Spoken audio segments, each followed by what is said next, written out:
Assalamualaikum warahmatullahi wabarakatuh. Halo semuanya, perkenalkan nama saya Fatih Bayangkara Sudarma dari Sekolah SMA Negeri 8 Pekanbaru. Dan saya di sini akan menjelaskan sebuah materi dari mapel atau mata pelajaran IPA yang berjudulkan Daur Biogeokimia. Apa itu biogeokimia? Dan juga saya baca materi ini dari web ya. Yang pertama Wikipedia dan yang kedua Detikcom. Jadi kita harus mengetahui dulu apa itu daur biogeokimia. Istilah biogeokimia berasal dari kata bio yang berarti biosfer. Yang kedua geo yang berarti komponen geologi dan kimia yang berarti unsur-unsur yang bergerak melalui suatu siklus.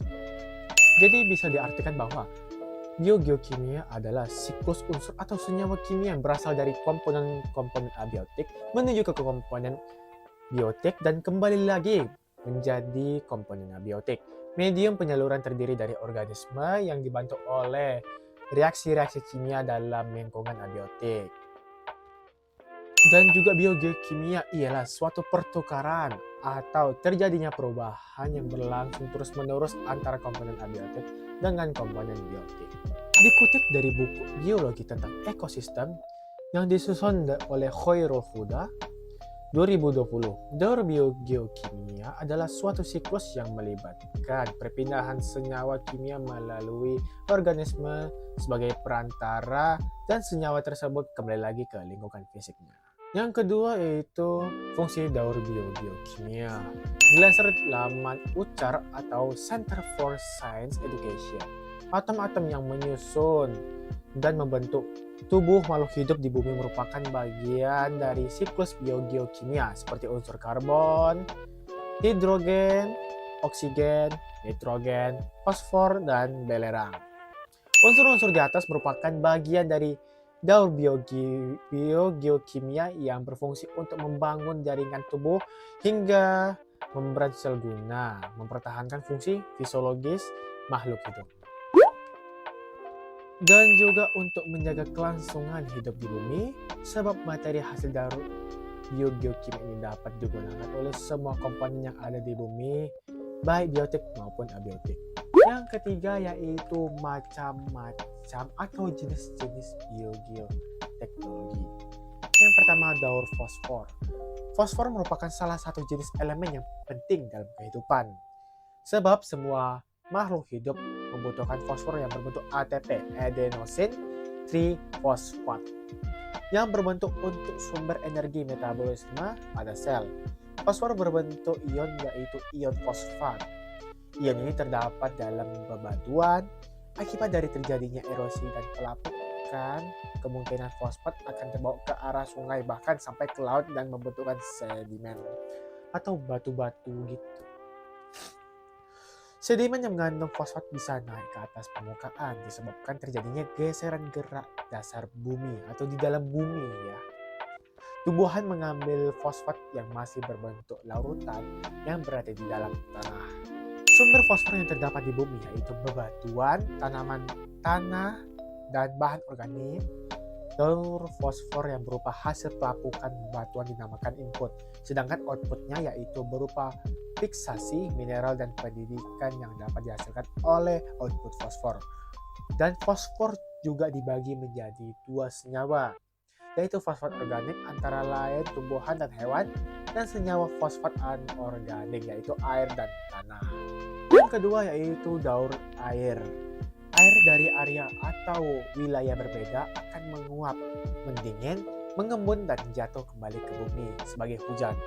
Siklus biogeokimia ini bertanggung jawab untuk menjaga kondisi cuaca, air dalam berbagai bentuknya berinteraksi dengan lingkungan dan mengubah suhu dan tekanan atmosfer. Yang ketiga yaitu daur karbon. Daur karbon adalah salah satu siklus biogeokimia mendaur ulang unsur karbon sebagai penyusun tubuh makhluk hidup. Unsur karbon yang didaur ulang dari makhluk hidup yang mati akan digunakan oleh makhluk hidup yang lain. Contohnya tumbuhan hijau. Ketika mati terkubur ke dalam yang akan diubah menjadi bahan bakar fosil yang terdapat dari karbon. bahan bakar fosil ini ketika dibakar melepaskan karbon dioksida ke atmosfer. Di sisi lain, hewan yang mengkonsumsi tumbuhan memperoleh karbon yang tersimpan di dalam tumbuhan. Karbon ini dikembalikan ke atmosfer ketika hewan-hewan ini membusuk setelah kematian. Karbon juga kembali ke lingkungan melalui respirasi seluler oleh hewan. Kandungan karbon yang sangat besar dalam bentuk karbon dioksida dihasilkan yang disimpan dalam bentuk bahan bakar fosil. Ya, jadi gitu ya kegunaannya. Dan ini adalah foto dari proses daur karbon. Kalau kalian ingin membaca dengan tenang atau dengan lambat, kalian boleh pause video ini. Sudah? Yuk langsung saja kita gaskan ke yang keempat.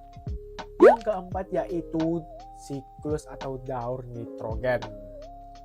Daur nitrogen adalah tahapan perpindahan nitrogen di dalam melalui bagian abiotik dan atau abiotik.